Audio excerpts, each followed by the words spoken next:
Peter Wu. I'm one of the City of Hope doctors in radiation oncology. There's a joke I like to tell. How do you hide $10 from a radiation oncologist?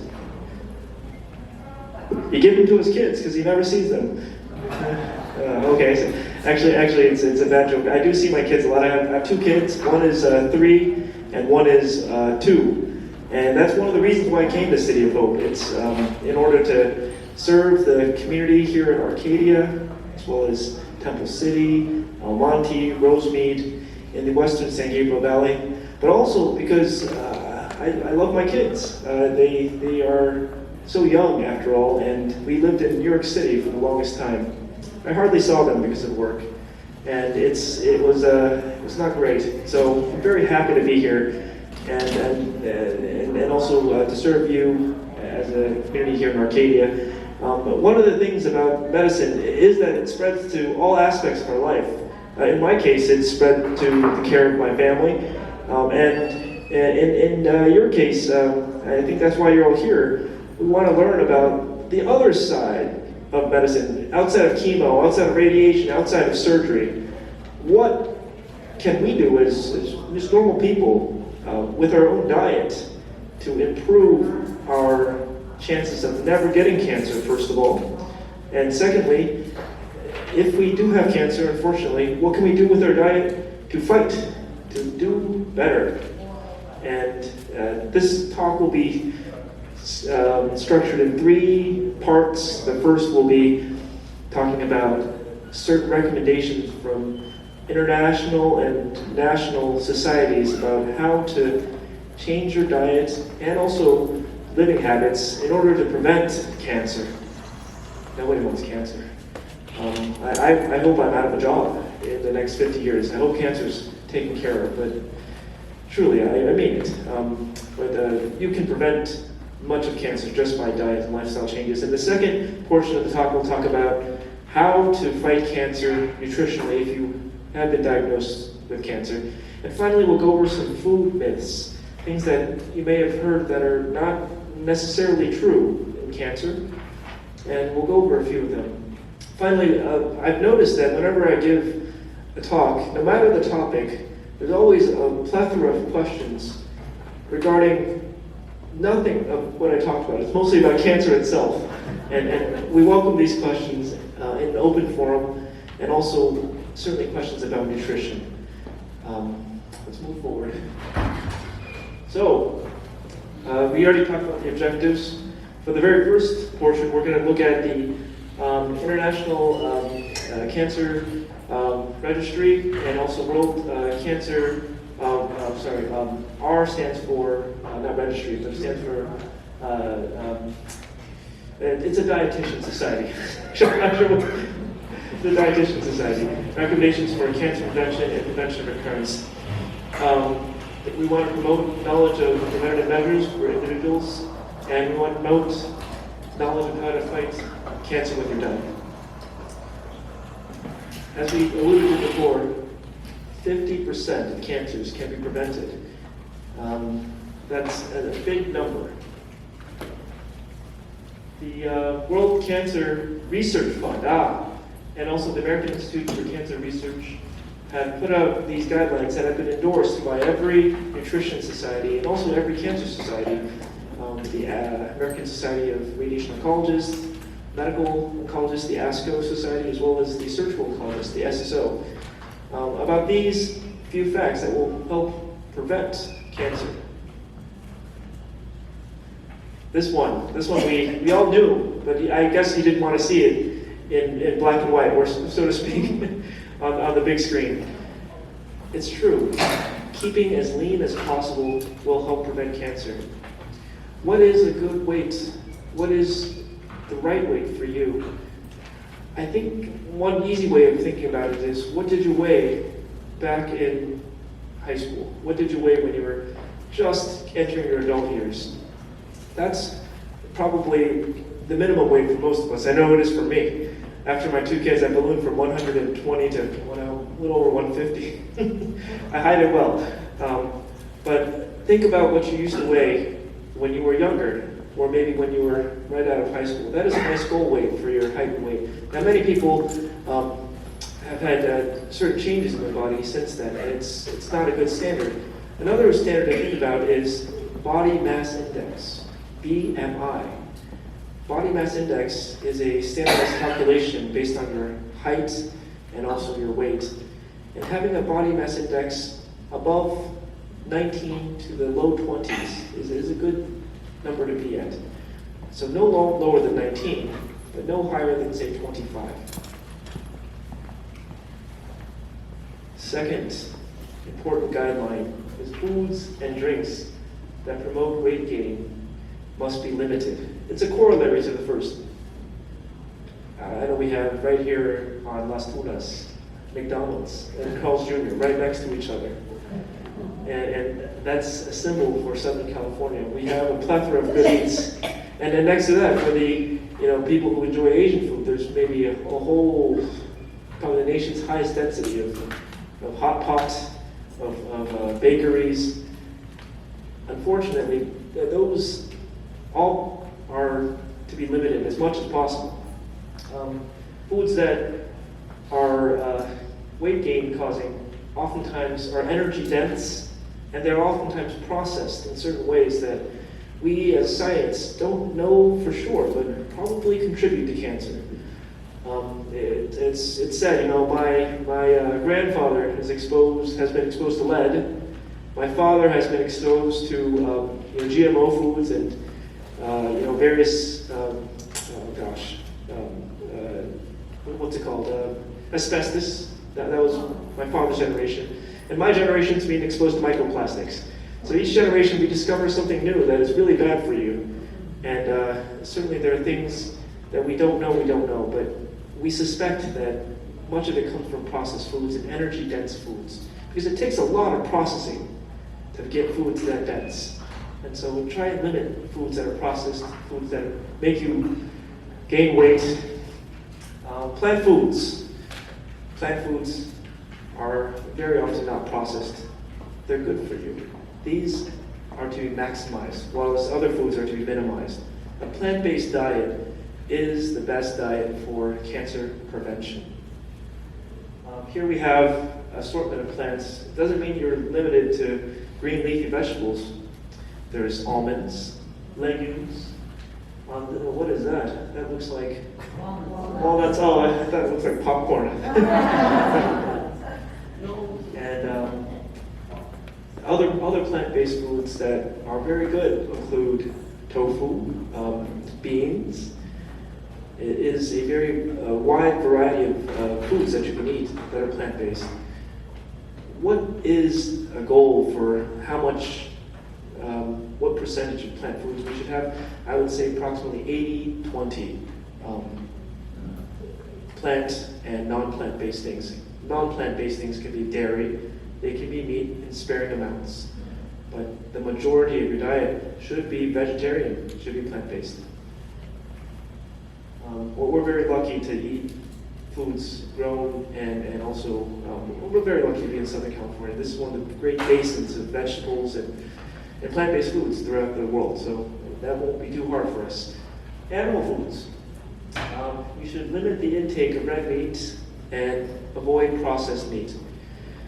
I'm sorry, this means for the Polish people out there, not a lot of options for you. But I joke, there's a lot of good meats out there that are not processed, they're not smoked, they're not preserved. Try and take meats from those parts of the supermarket. Get a ribeye, get a New York steak. Go for the ground pork. Try and stay away from hot dogs, from sausages, from kielbasas, things that may not be as healthy because they are heavily processed. Nitrates are known to be one of the best preservatives for meat. And the countries that take the most nitrates are the Asian countries. There's a long tradition of taking meats and preserving them with nitrates. And also in Asian countries, there's the highest rates of gastric cancer, unfortunately. Japan and China and Korea lead in the world in gastric cancer. Not a great thing to lead in. So In these ways, we find that animal foods, especially processed animal foods, do contribute to cancer. India is another example on the opposite end. They have the largest population of vegetarians in the world, and their gastric cancer rates are very, very low. In fact, it's so low that it's not even screened for over there. Here in America, we have, in the greatest way possible, a variety of people of all different stripes, of all different creeds, of all different races, ages, and beliefs. That said, your own personal culture will really dictate what kinds of foods you eat, but every culture has a processed meat. Try to avoid them. Alcohol. How many here drink? Oh, you admit to it, okay. Alcohol is good for you. Alcohol is good for you. Okay, I don't want this to. Okay, let's do it now. In the Bible, it says, I think in 2 Timothy, no wonder so many of you have fallen ill and are weak. It is because you do not have the Spirit. You should drink a little more. And paraphrasing, that's the New Living Word version, according to me. But it's really there, and I swear to you, alcohol is not bad for your health per se. It's excess of it. It is the excess and also the use of alcohol as a beverage that is primary to your diet. Try and limit your alcohol to 1 drink per day for women, 2 for men, because of the cardiovascular benefits. Men can have a little more because we're more likely to have heart attacks. The reason why men are more likely to have it is because we do not have estrogen. Estrogen is very cardioprotective, and alcohol has cardioprotective aspects of it. Also, we found that people who drink alcohol are livelier. They get out, they dance, they have more friends, and that is very protective for you. So never drink alone, never drink because of bad feelings, but do it amongst friends, and these social factors that alcohol brings is very protective for you too. In terms of cancer, alcohol consumption becomes a problem only when it is a true excess. Say 5 drinks a day, 4 drinks a day, or more. Alcohol injures the endothelial lining of the stomach. It also lowers your immune system, and your immune system is a very important part of fighting cancer. So drink alcohol, it's good for you. The Bible says so, we have science behind it, and it will make you, hopefully, enrich your life in different ways, but never drink in excess of, say, 1 to 2 drinks a day, and also try to do so amongst peers and friends to gain the social benefits of alcohol as well, which are also protective. Well, I think we talked about this already, but we're really hammering this point, aren't we? Processed foods have things in it that we don't know, but they certainly cause cancer because people who eat processed foods tend to have cancer at higher rates. This is just another rephrasing of this. At the bottom it says, limit the consumption of salt. That's not necessarily for cancer prevention per se, but rather for overall hypertension and stroke benefit. So I'm not sure why this is there, but salt has nothing to do with cancer.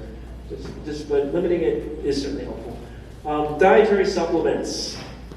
Dietary supplements are not necessary in our society where we have plenty of foods available in excess of our nutritional needs.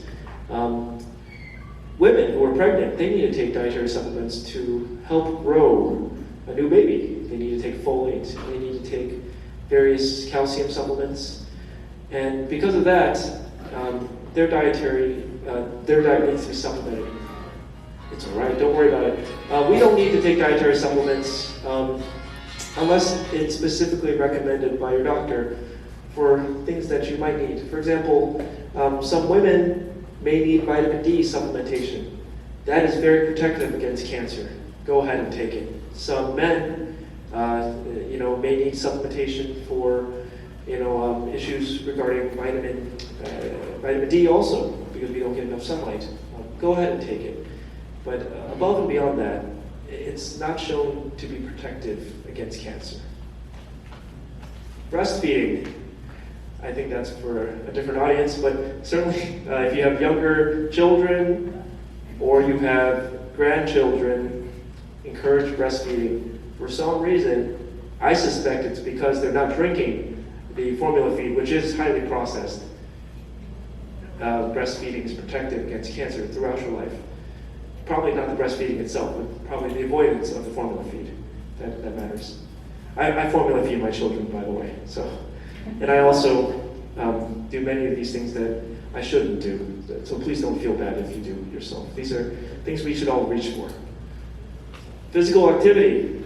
This is very protective against cancer. The reasons behind it are not what you think. It's not because physical activity itself changes your organs or your body in any way, but rather it promotes your immune system.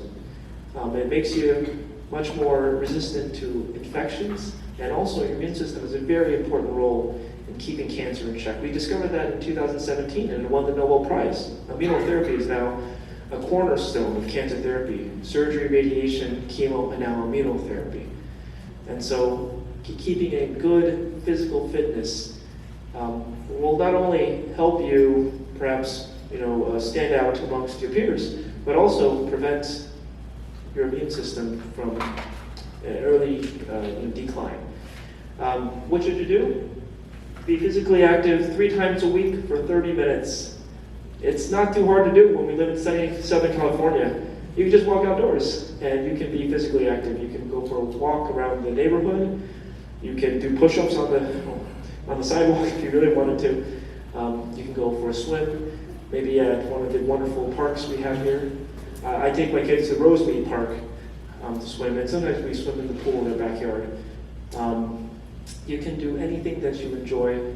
Try and get your heart rate to approximately like 120 to 130, so that you can feel it pounding a little bit. Not necessarily to the 200s or something where you're having trouble catching your breath, but feel it a little bit in your chest. Don't just walk so leisurely that you don't have any strenuous activity at all. And do it for 30 minutes 3 times a week. That's the general recommendation. Finally, if you use tobacco, please don't use tobacco.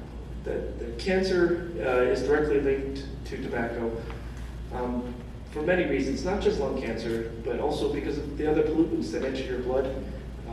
Leukemias, bladder cancer, and also prostate and breast cancer are also linked to smoking too. So in summary, I think it can all be distilled in 3 ways.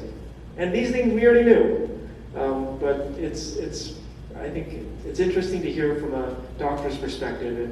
And I try to add a little bit of my own flair to each of these recommendations too. But maintain a healthy weight, BMI of 19 to 20, say 23, 24, or what you weighed in high school. Think about yourself at high school prom, with your dates, how beautiful you were, and how much you weighed. And try to recreate that. Eat healthfully. Make sure things are not processed. Things do not have too much meat in them. 80-20 for plants and meats. And try and avoid fast food. Try and avoid sugar as much as possible. The calorically dense foods are certainly highly processed.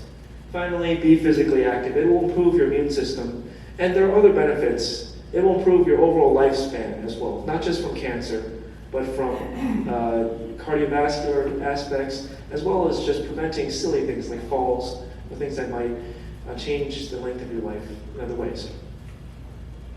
So, that ends the first part of our talk. Let's take a look at the time. We're doing very poorly on time. It's almost 1 already. Is that clock accurate? Yes. Oh my gosh, I can really talk. Okay, well,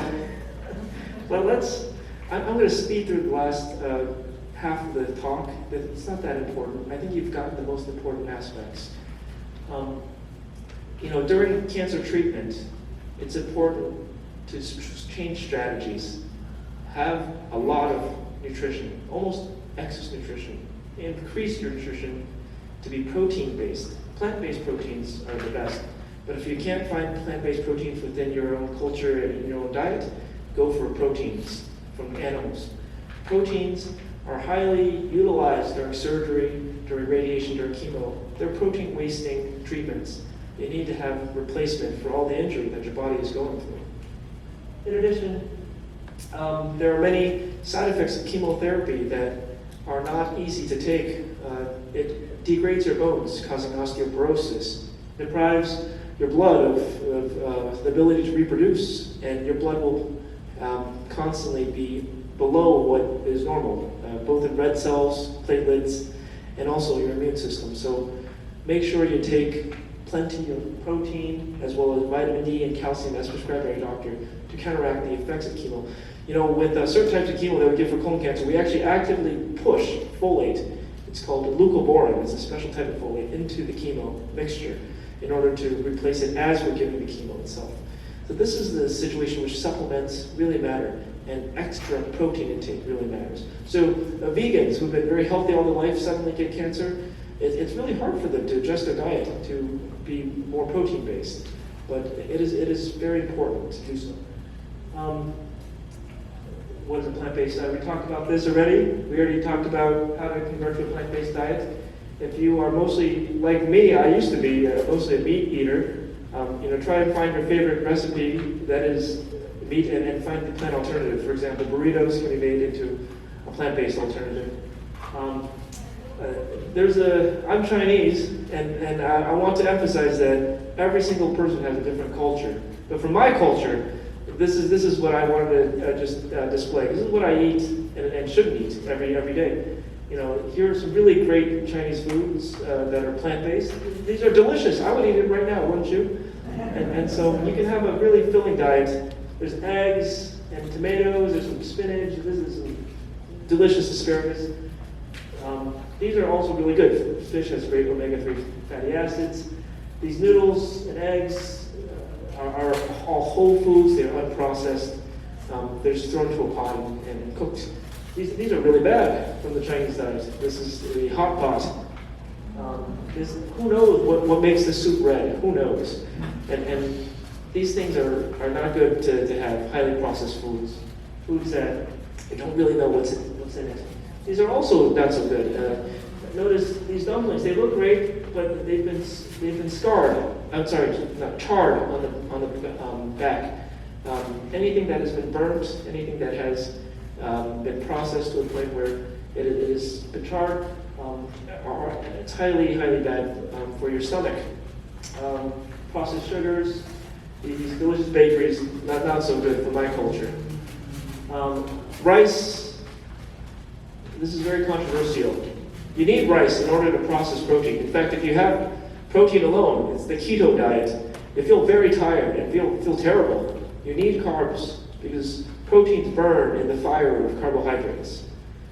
But only eat enough to burn the other foods, the fibers and the proteins. Don't eat excess carbs. What is a proper amount?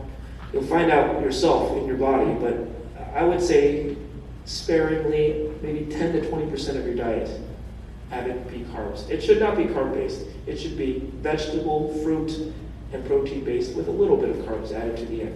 That's where our whole science is pointing. Eat sparingly. Let's talk about some food myths. I'm sorry, I'm going really fast now, but in terms of organic foods, there's nothing so far in science that say it's better or worse for you than GMO foods. In terms of cancer, at least. What we found that organic foods tend to have less antibiotics, tend to have less pesticides, and so those things probably help, but there's no strong recommendation for organic foods. So you don't have to shell out the extra 50% to get it. It's okay to have normal foods. Say at Vons or Ralph's. You don't have to go to the organic section. Next, sugar feeding cancer. Sugar is selectively uptaken by cancer through the Warburg effect. There is a lot of scientific truth to this, but don't avoid all sugar. You need sugar to stay alive. Many of the rice and breads that you eat are broken down into simple sugars. You need sugar in order to go on. So eat sparingly. That's the answer. Alkaline diet. This was popular a few years ago. Maybe it's died out, but there's a thought that cancer, and it's true, acidifies its environment. Therefore, you should drink more alkaline water. This doesn't seem to work because our stomach acids neutralize the alkaline water almost immediately, and the water becomes pH neutral at that point. So we're still trying to figure out how to use pH to fight cancer, but drinking alkaline water doesn't seem to help. Again, why would someone choose organic? There's no evidence that it's more nutritious, but there's lower pesticide residues, lower food additives, and it's better for the environment. So these are all good reasons to do organic. It's just, it may not help with cancer per se, but these are also good reasons. You should do it if you want to. So that is the end of the talk. These are the sources for the scientific and also general guidelines that were presented today. There's my contact information. It really was a pleasure. Thank you guys for having me, and I'm open to any questions you might have.